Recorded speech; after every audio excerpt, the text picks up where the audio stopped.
Pirates of Caribbean के captain Jack sparrow यानी कि जॉनी डेप पिछले कई दिनों से पर्सनल लाइफ को लेकर सुर्खियों में हैं। एक्स वाइफ एम्बर हर्ट ने जब उनके खिलाफ घरेलू हिंसा का आरोप लगाया तो इसके जवाब में डेप ने मानहानि का केस ठोक दिया।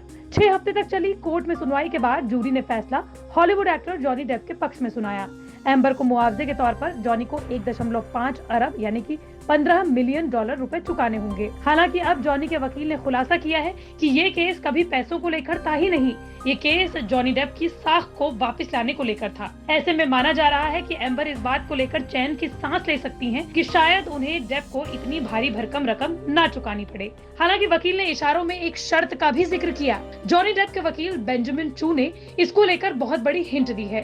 उन्होंने कहा है कि ये मानहानि केस कभी पैसों को लेकर था ही नहीं। उन्होंने ये भी माना है कि अगर एम्बर हर्ट इस केस में आगे अपील नहीं करती है तो हो सकता है कि जॉनी उनके मुआवजे की रकम ना लें। एम्बर हर्ट और जॉनी डेप के मानहानि केस की सुनवाई 6 हफ्ते तक कोर्ट में चली, जहां जूरी ने अपना फैसला जॉनी के पक्ष में सुनाया था। एम्बर को मुआवजे के तौर पर 1.5 अरब यानी $15 मिलियन जॉनी को चुकाने होंगे। वहीं कोर्ट ने कुछ मामलों में जॉनी को भी दोषी पाया, इसलिए उन्हें हर्जाने के तौर पर एम्बर को $2 मिलियन देने का फैसला सुनाया गया। दरअसल अमेरिका के चैनल में गुड मॉर्निंग अमेरिका के होस्ट जॉर्ज ने जॉनी डेप के वकील बेंजामिन चू से इस बारे में बात की। उन्होंने पूछा कि क्या जॉनी उस सेटलमेंट के लिए हाँ कहेंगे अगर एम्बर मॉनेटरी डैमेज को माफ करने के बदले इस केस में आगे अपील नहीं करने के लिए सहमत हो जाती हैं। इस पर बेंजामिन ने हिंट देते हुए कहा कि ऐसा हो सकता है। बेंजामिन चू ने कहा, हम स्पष्ट रूप से किसी भी वकील क्लाइंट के बीच की बातचीत का खुलासा तो नहीं कर सकते, लेकिन जैसा कि मिस्टर डेप ने गवाही दी और जैसा कि हम दोनों ने अपनी अपनी क्लोजिंग में क्लियर किया कि उनके लिए कभी भी पैसों को लेकर ये केस था ही नहीं, ये उनकी रेपुटेशन को वापस लाने को लेकर था और उन्होंने ऐसा किया है।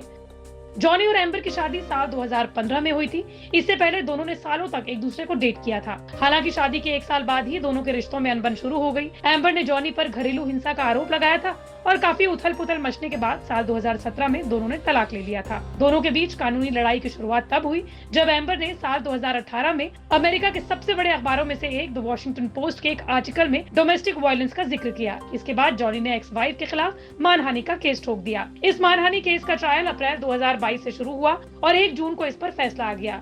जूरी ने पाया कि एम्बर ने जॉनी पर जो भी आरोप लगाए थे वो उसे प्रूफ के साथ साबित नहीं कर सकी, इसलिए फैसला जॉनी के पक्ष में सुनाया गया। इस हाई प्रोफाइल केस पर दुनिया भर की नजरें टिकी हुई थी। केस में फैसला आने के बाद जहां जॉनी ने सभी को धन्यवाद कहा, वहीं एम्बर ने इस फैसले पर असंतुष्टि जाहिर की।